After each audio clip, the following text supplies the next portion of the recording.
Hello everyone, and welcome to another March of the Machines top 10 video. So yesterday, Crim and I talked about the top 10 standard cards from the set. Well, today we're moving back a little bit, talking about our top 10 Pioneer cards for March of the Machines.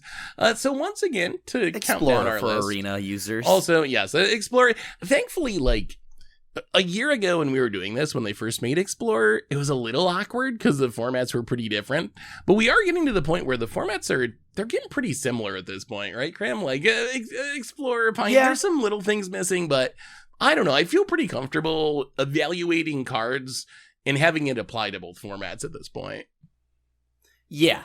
They're getting a lot closer to just being exactly the same now. We're getting there.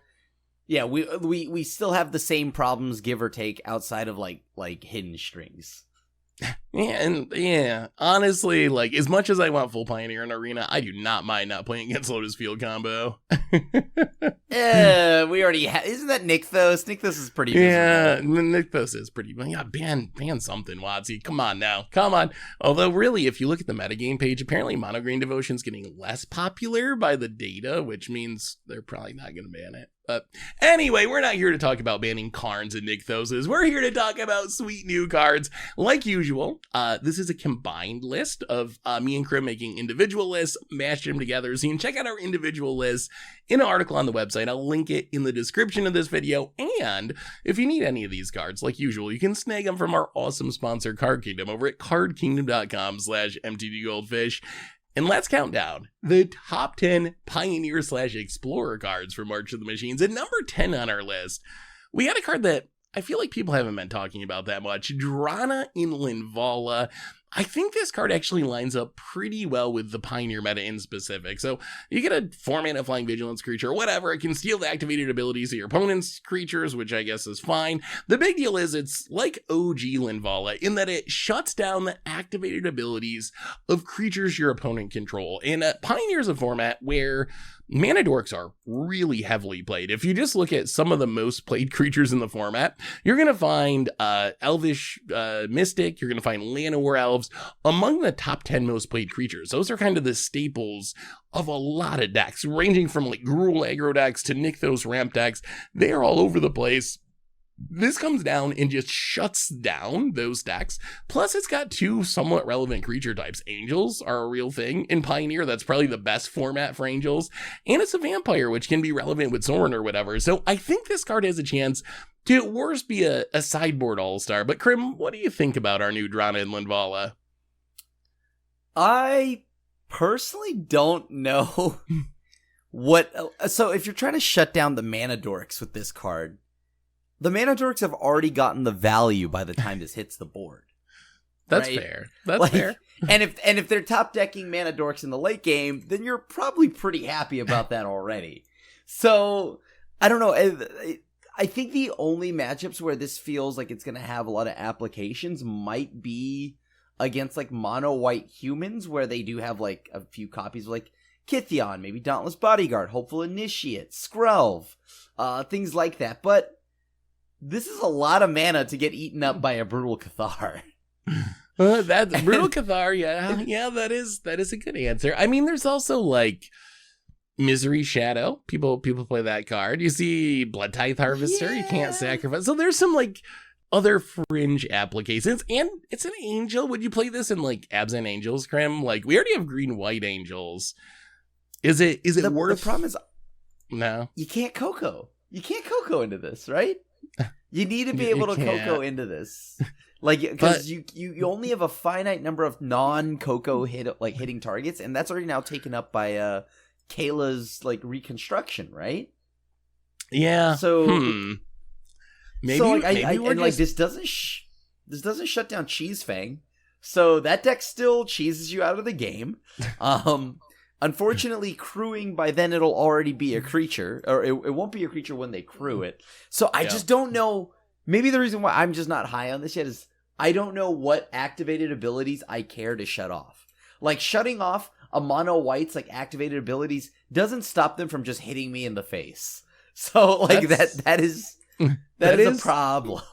Oh, that is true. Maybe it is just too slow. I keep remembering the glory days of like original LINVALA, where it was actually a very good modern card at one point when modern was smaller, kind of like Pioneer is today. But maybe this is just too slow for 2023 Magic. Maybe you're right, and it just comes down too late. But I don't know. I'm still gonna try it. We'll have to wait and see. But let's move on to number 9 on our list. Crim, we got a card I think was on your list, Into the Fire, a new pseudo sweeper expensive pyroclasm that can also wheel away your hand. What do you think about this one in Pioneer, Crim? So I kind of like Into the Fire. It's a very interesting spell. Can the format benefit from a pyroclasm? The answer is yes. There are, there's soldier decks, there's mono red, there's things like that. There's spirits, there's, you know what I mean? Like, there's lots of low-to-the-ground creatures. But when you don't need that, it becomes a Valakut Awakening, right? Like, this has to be, playable in some kind of, maybe it's not a main deck thing. Maybe it's a sideboard sweeper. But the nice thing here is, in matchups where, let's just say, the red deck has no creatures, at the current board state, you need a different type of answer. So the Rakdos mid-range deck, or any deck that really plays red, can just use that second mode.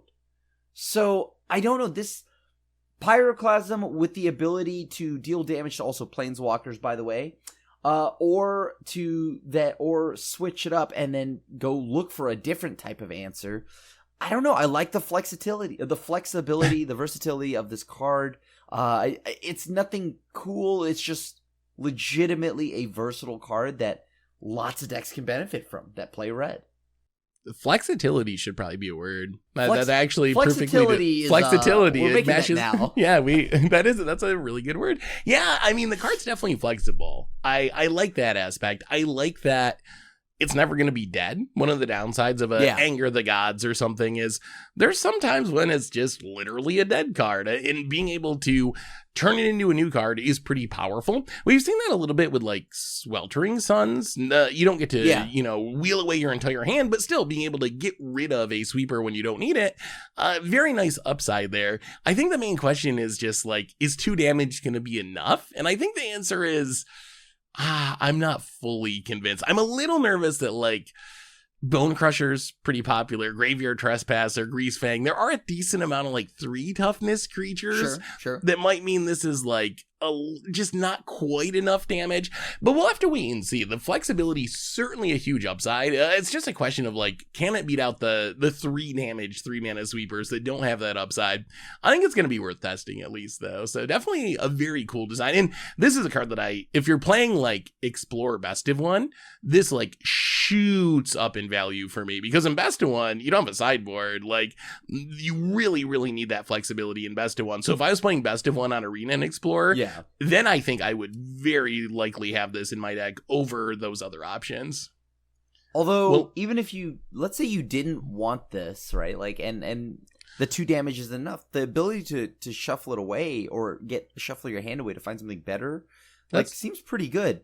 That's true. In a format where there's a good amount of decks. Humans, spirits, mono red. There's aggro decks out there for this to hit. Yeah, no, that's a good point. Yeah, maybe I should be a little bit higher on this one. Let's move on. Number 8 on our list. We got the Double Trouble. We each had a removal spell, but they're interactive spell, but we had different ones. So I figured we should probably just talk about both of them quickly. So on my list, I had Pile On, which is a removal spell I'm really high on, thanks to Convoke. Filling the graveyard, super, super nice. We got decks like Greasefang in the format. Plus, we got some go-wide creature decks. You see stuff like Golgari Elves for occasion, or on occasion, other decks that just go super, super wide. In a deck like that, hitting any Planeswalker or any creature like a Karn or a Nissa or a Teferi, those Planeswalkers are all over the place. Really, really, really powerful. Crim had on his list Change the Equation, which is pretty good at hating on green or red spells. Crim, why don't you tell us a little bit about the new counter? Okay, so Change the Equation is counter target spell with mana value 2 or less, right? And then the second mode is counter target green or red spell, mana value 6 or less. So, as you could figure out, I am very sure that this is just going to get played a lot in Best of One. Right? In Best of One, this has a silly amount of targets. Because, A, it counters like a majority of the ladder, which is mono red, mono green. And I guess there's corner pocket applications in against like some of the other decks like Cheese Fang. It obviously doesn't counter Grease Fang itself, but like, you know, hopefully you can counter a Wither Bloom command or something. But Eldritch Evolution. Yeah, Eldritch Evolution, something along those lines. But the fact here is that it can counter a red or green spell mana value 6 or less, so this now changes it to Storm the Festival, Cavalier, Nissa, Kiora, like all these things that are very prominent in like I almost would argue that you could even play a few copies, like a Miser copy in Best of 3 in the main deck. Because you still have Indomitable Creativity, right? You still have, which is also in Best of 1. You have Rakdos midrange. Like, you have Gruul midrange. You have Phoenix. You have Mono Red, as we mentioned before. So, I actually think this hits a good amount of stuff. And then if you get paired against Spirits, the first mode is still decent because you can counter mana value 2 or less, which is all their creatures. Every spell in their deck outside of like Geistlight Snare is 2 or less mana. So I'm starting to think that this is just a good enough card to where I would play this in the main deck of Best of 3 or Best of 1. It doesn't matter because there's so many things this hits. Am I wrong? Like think about it. It hits a lot of stuff. It hits all of mono green outside of Karn. Yeah. I mean, you might actually be right. Like, green and red are two very popular colors. You got mono green Devotion, you got mono red decks, you got the Gruul decks, you got a lot of splash colors with Fable the Mirror Breaker. So there are a lot of decks you'll run into where this is almost a hard counter or a hard counter against a decent percentage of your opponent's deck. And then a lot of stuff that it misses on, the matchups that you mentioned, like against aggro humans or spirits, some of those decks that aren't in red or green, this is naturally going to hit most or all. I guess you don't get like Adeline against humans, but you get most of the human deck. You don't get I guess you do get Collected Company. You might not get Spell Queller, let's say, against spirits, but you do get most of the spirit deck. So maybe there is enough flexibility here. I think certainly a Best of 1 All-Star, but the more I hear you talk about this, the more I'm like, okay, I don't know if I'd run 4 of these, but as part of my like Counterspell interactive suite, I could see jamming 1 or 2 of these in the main deck, I think. Right, like you jam a few of these. The worst matchup you have for this card would probably be Angels because you're only hitting Coco and like Bishop of Wings and Giada and Youthful Valkyrie, which I guess at the end of the day, that's still a good chunk of their deck, but still, like, that's probably the worst spot for it. But even then, if you think about its floor, it's still hitting it has hits. The other place it's like kind of awkward, I think, is in the control mirror, like against blue-white. Sure. Like, you're kind of missing on, I guess you get Make Disappear, sort of, but you're missing most of the, like, Planeswalkers and Finishers and even some of the counters in control. So it's somehow a counter spell that's at its worst, maybe, in the control mirror, which is kind of unique, because usually counter spells work the opposite way, and that's, like, the best home for them. But, I mean, even with that in mind, this might actually just be main deckable in Pioneer, where you don't have a lot of competition in the 2-mana counter slot. Like, we're not talking about Modern, where you have literal counter spell and you got Force of Negation. This is Pioneer. The counters in Pioneer are not nearly as strong. So, like, maybe this is just a main deck card. I as I look at it more and you break down the deck list, I don't see why not. This is amazing in Pioneer Explorer. Well, speaking of amazing in Pioneer and Explorer, let's move on to number 7 on our list. This is one of my sleeper picks. I feel like people are sleeping on this card. I really love Invasion of ALARA. So Invasion of ALARA, it's 5 mana. ETBs you essentially pseudo cascade, and you get to draw a card. It has a ridiculous 7 defense counters, which makes it one of the hardest battles to actually defeat. If you do defeat it, the backside is, it's a million for 1. It's like a little cruel ultimatum or something. You do everything, you put counters on stuff, draw tons of cards.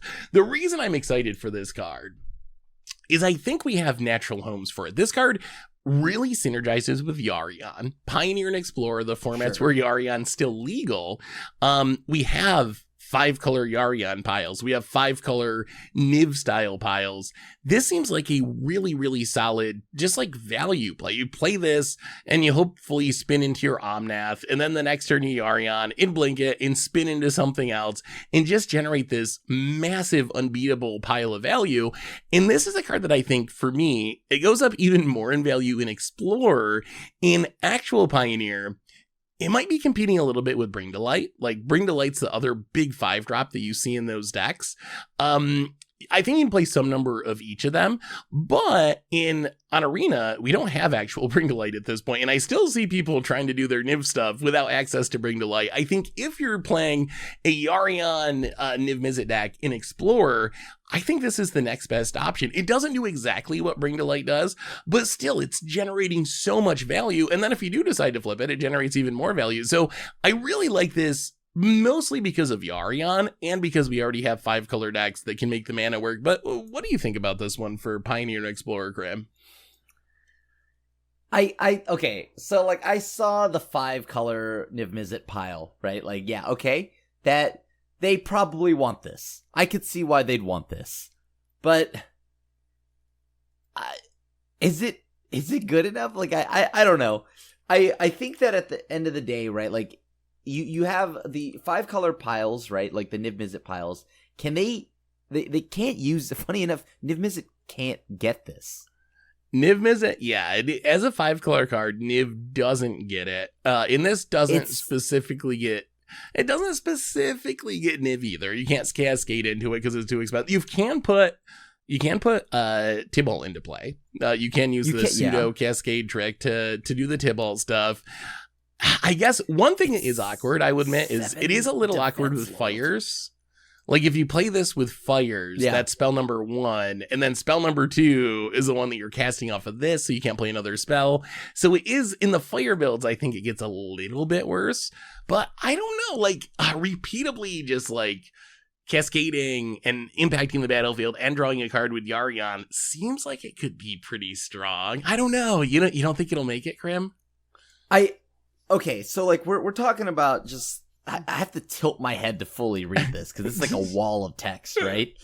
But like the thing here is the front side. It is okay. Enters the battlefield. Exile all cards from the top of your library until you exile 2 non-land cards with mana value 4 or less. You may cast one of those 2 cards without paying its mana cost. Put one of them in your hand. Put the other exiled on the bottom of your library in a random order. So, is the front side on rate? I don't think it is, as weird as it sounds. I mean, so 5 mana Cascade. It's essentially 5 mana Cascade twice, but you only get to actually play one of those cards, and the other one goes into your hand.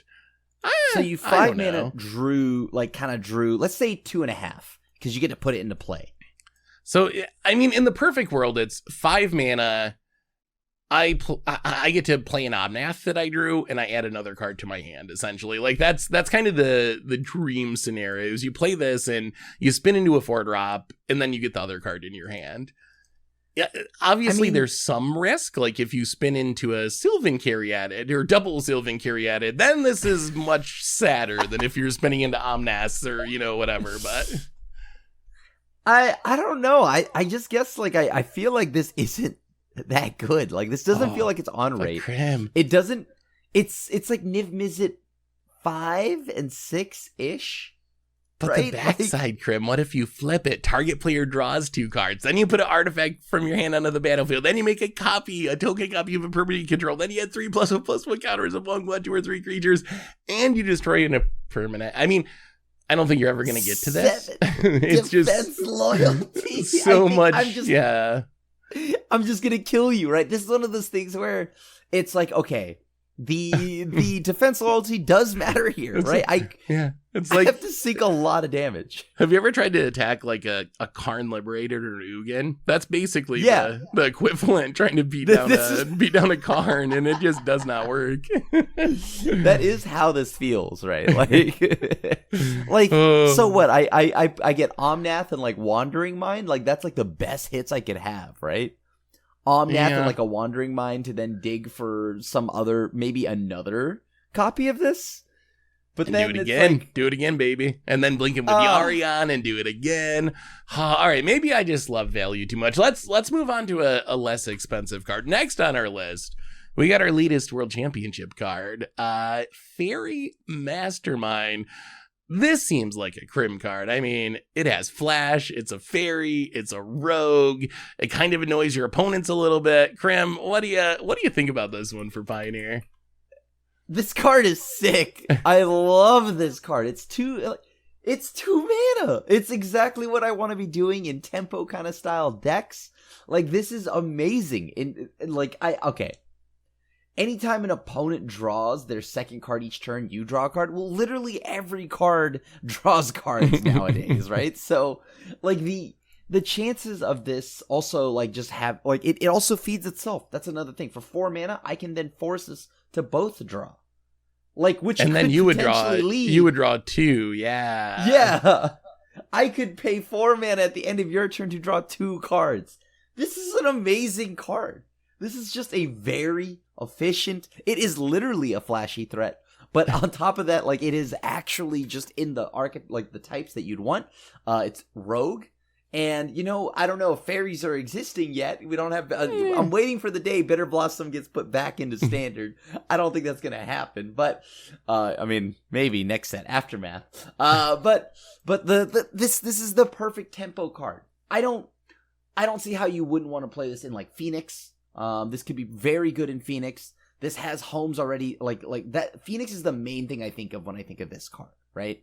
Maybe if you want to get cute, you could try to play it in, like, as just a grind engine in, like, Esper Greasefang. Like, that's a archetype that exists. You have Grixis mid-range, which this could also play there as well.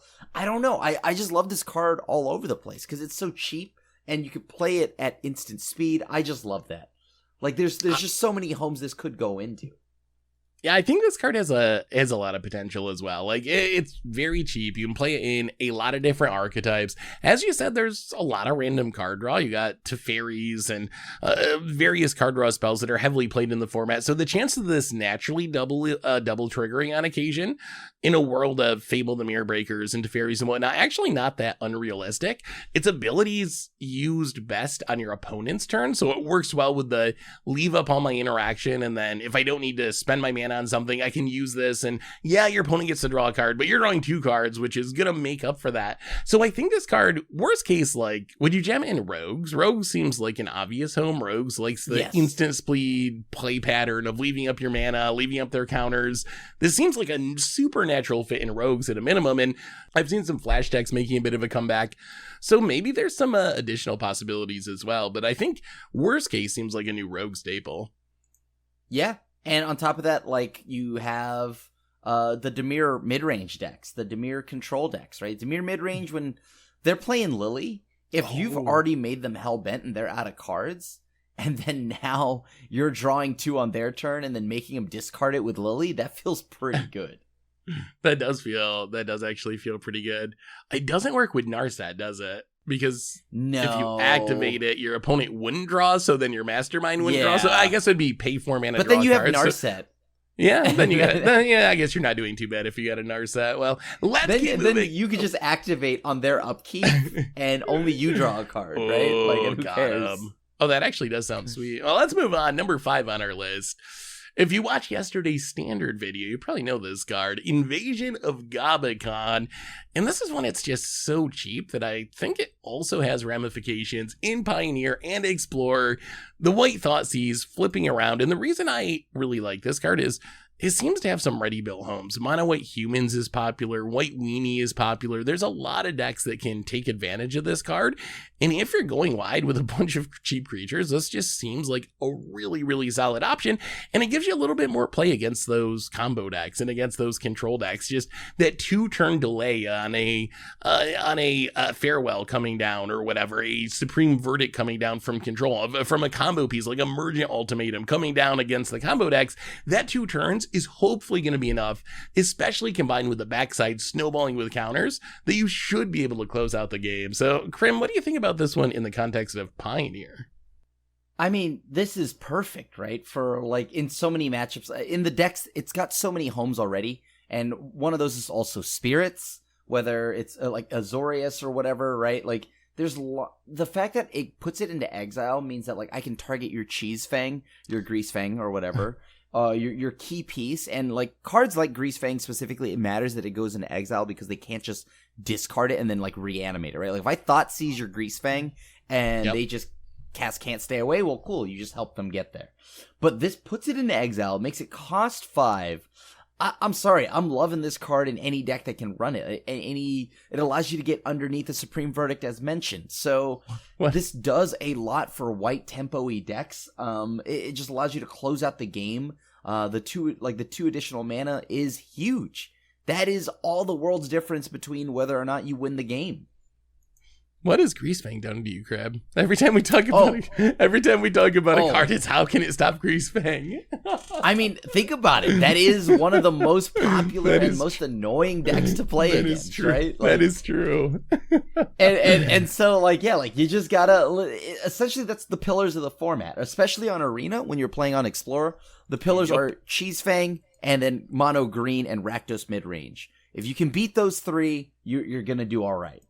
So this card shuts down, like, Indomitable Creativity, or at least doesn't shut it down, but prolongs it long enough. Slows it down, yeah.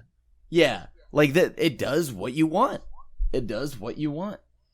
Well, speaking of Mono Green, the deck might be getting a little bit better because of March of the Machines, because next on our list, unfortunately, we got Invasion of IKORIA. So Invasion of IKORIA is the finale of Devastation battle, tutoring up a creature for double green and X, and then if you flip it, it does kind of flip into a massive monstrous dinosaur that makes all your stuff pseudo unblockable.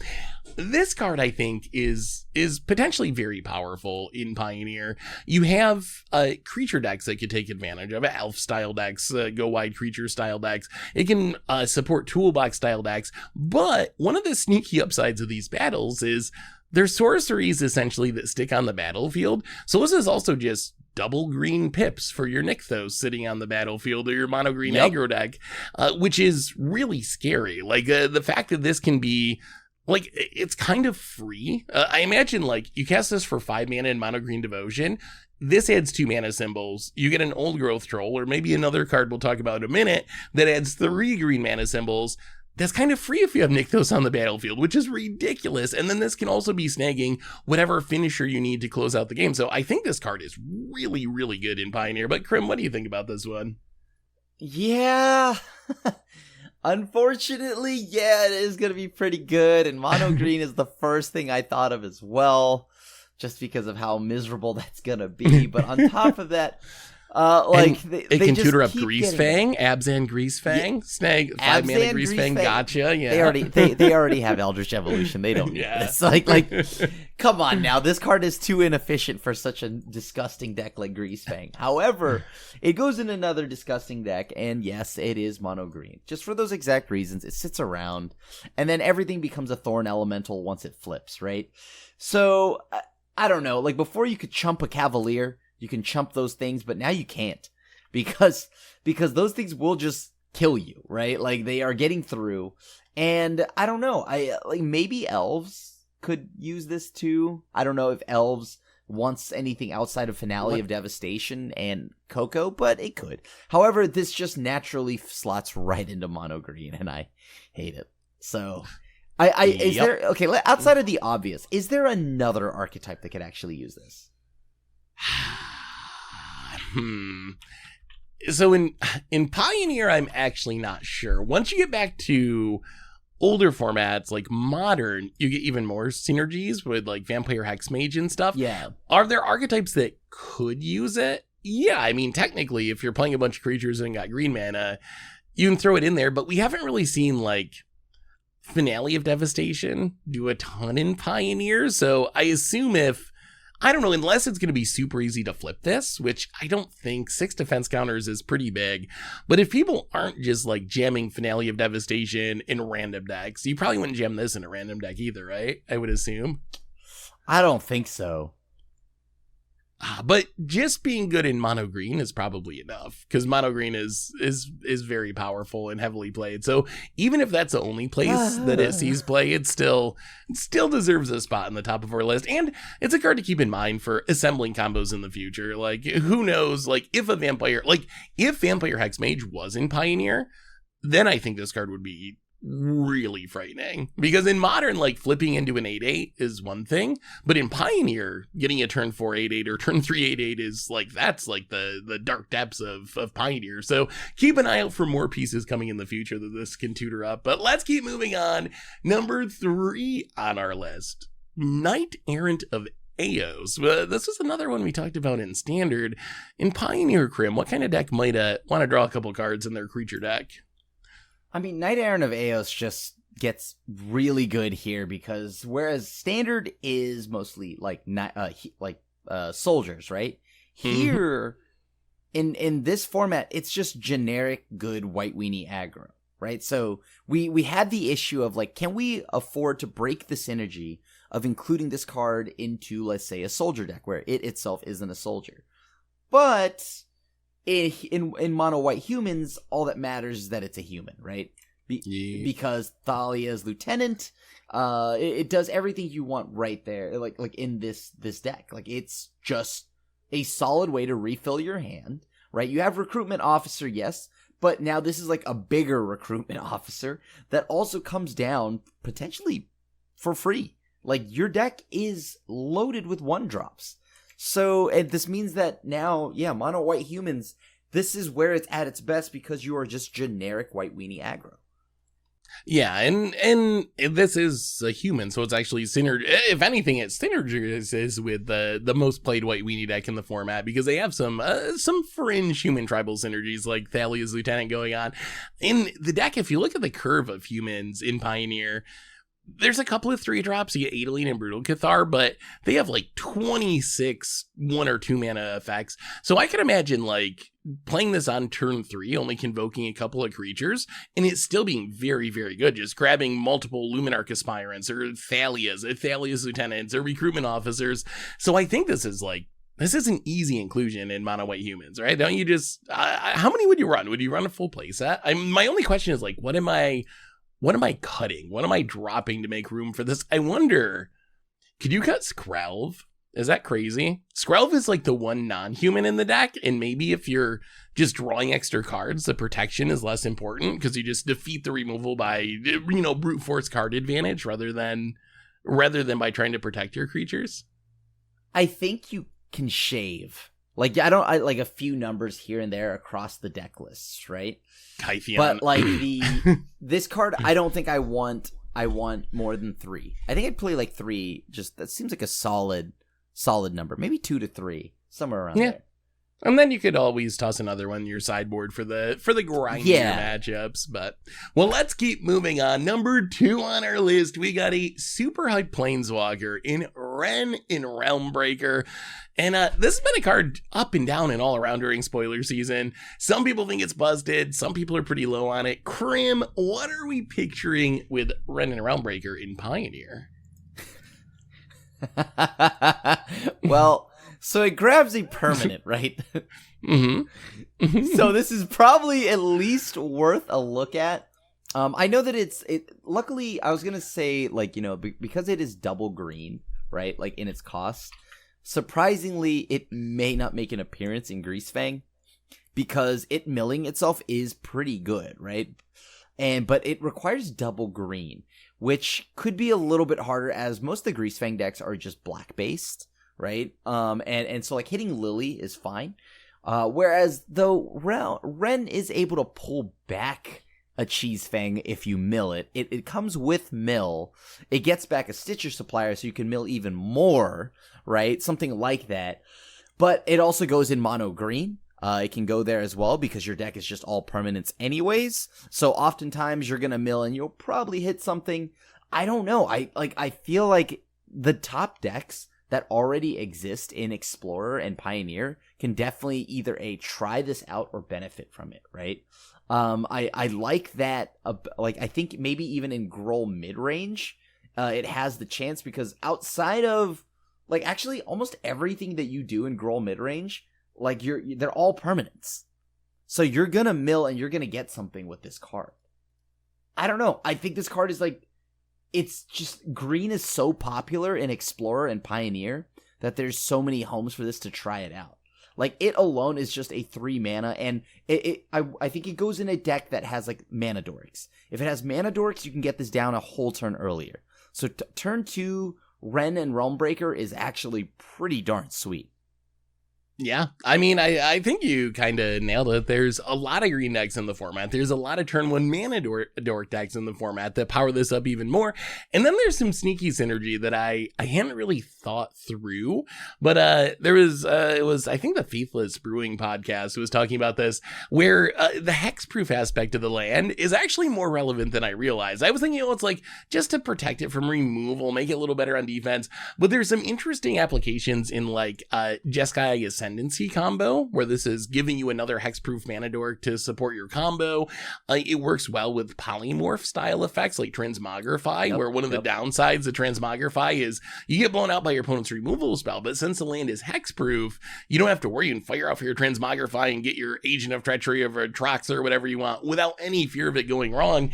So yeah, I think this card, it does so many little things pretty well that there's a ton of places that it could possibly see play. Will it make it in all those decks? Probably not. Some decks will probably try it. Like you said, Greasefang. Maybe Greasefang's just like, it's not worth like the hassle to my mana, or it's too slow or whatever. Will it make it in all of the decks that could play it? Probably not. But with so many potential homes, I gotta expect that it's gonna find a home in some of them at least. Like, there's gonna be top tier decks in the format that are gonna play it, and in those decks, it's gonna be just a really nice little value card. Yeah. Well, let's move on. Number 1 on our list. Back to the world of mono green. POLUKRANOS. It rotated, but now it's back, and it is pretty good. POLUKRANOS Reborn. Triple green mana symbols. You would think that would be a drawback, but I'm pretty sure in Pioneer that's actually an upside. And then the backside is essentially Hydra Wormcoil, which is kind of ridiculous. Crim. I assume this is just going in one specific deck, but what do you think? How good will POLUKRANOS Reborn be in Mono Green Devotion? It's going to be pretty darn good, right? Because the game plan was to go underneath them and just hopefully get there before they can fully set up. And you know what? Normally you would think, 6 in a Phyrexian white, surely that's a lot of mana. Well, don't worry, because Mono Green Devotion can pay that pretty easily. So when they inevitably get to the backside, it gets Reach and Lifelink, and then essentially is Wormcoil, but spawns a Reacher and a Lifelinker, right? So this now means that the aggression is going to come to a halt once they flip this. So I don't know. It adds 3 green pips. It eventually becomes this massive life-linking threat that swings their health total back to where it was. I mean, does anything else need to be said about it? Like, it's gonna just do it. The plan that you had of going underneath it now is gonna be a little bit harder. It's also a 4/5, so you, God, the front side's a fine body too. Like a 4/5 reach, that's blocking Azeka's Chariot. Let's say, like that's actually shutting down some pretty big threats in the format. I think the card's like, it's so good. It really changes the equation against the aggro decks, like you were talking about, where a deck like Mono Red or Gruul or whatever, you might be able to get in underneath the Devotion deck, but this really changes that. This flipping is going to just, like, how does a red deck beat it? It doesn't. Like, you flip this against a red-based deck, and you're probably just going to win by POLUKRANOS itself. You don't even need all your synergies and combos and Karn tutoring stuff out of the sideboard. Where do you think it fits, though, Crim? Like, that's the one question I have. So, you're not cutting Old Growth Troll, I don't think. I guess it's got to be better than Lovestruck Beast, right? If you're one of the decks that's playing a copy of Lovestruck Beast, you're probably just cutting that. I see some decks have like a single Sylvan Carry added along with the 1 mana mana dorks. Maybe you can trim that and play like 2 POLUKRANOSes in the main or something. Yeah, you play 2 in the main and maybe like 2 more on the sideboard, just so that you continue to load up on pip heavy threats as well. And then then you just put another 2 in the sideboard, and then now it's like, cool. Your army of 4/4s and 4/5s, like, I don't know what aggression you thought you were going to have, but it's not happening today.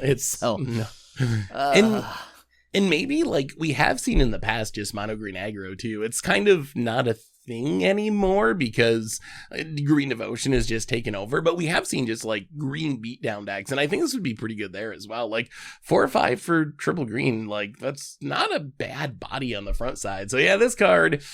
Are we worried about mono green just being too good now, Crim? I know this is the deck we've complained about a lot, but like, how much better does mono green get because of the battles, because of POLUKRANOS? Like, is it going to be too good? I already think mono green is annoyingly good. So on top of that, I think like it and Greasefang are just so darn good. They're just so darn good. I think that you're like now the days. Like, oh, man, I don't know. I mean, is it better than Rakdos? I think Rakdos is, like, the most popular, most, like, played thing. But, like, at some point, Rakdos just may not be enough. Funny as it is, I may think that Rakdos... These decks are just inching farther and farther away and, like, pulling closer, like, farther ahead when it comes to power. I mean, because we didn't mention Rakdos today. Rakdos isn't really getting anything, really, from this. Maybe you get, like, a fringe, like, pylon, slightly upgrades your removal suite, but compared to Mono Green, I think Mono Green's probably the big winner from March of the Machines and Pioneer, which, yeah, that's already one of the best decks. So it'll be interesting to see how the meta shakes out, but I think we definitely have some cards that are going to have homes in some of the best decks in Pioneer, and it'll be cool. Like, I don't know. I'm excited to see POLUKRANOS in action. It's cool to see the character coming back and actually being good. But anyway, I think that brings us to the end of our top 10 Pioneer cards from March of the Machine. So you've seen our list. And now let us know what you think. What are you most hyped to play in Pioneer? What are you excited for? Let us know in the comments. And we'll be back tomorrow one more time to count down the top 10 modern cards from the set. So until then, have a great day, everyone. Crim, thanks so much for doing it. It's always fun. Thanks for having me. And we'll be back tomorrow. So until then, have a good one. And we will talk to you soon.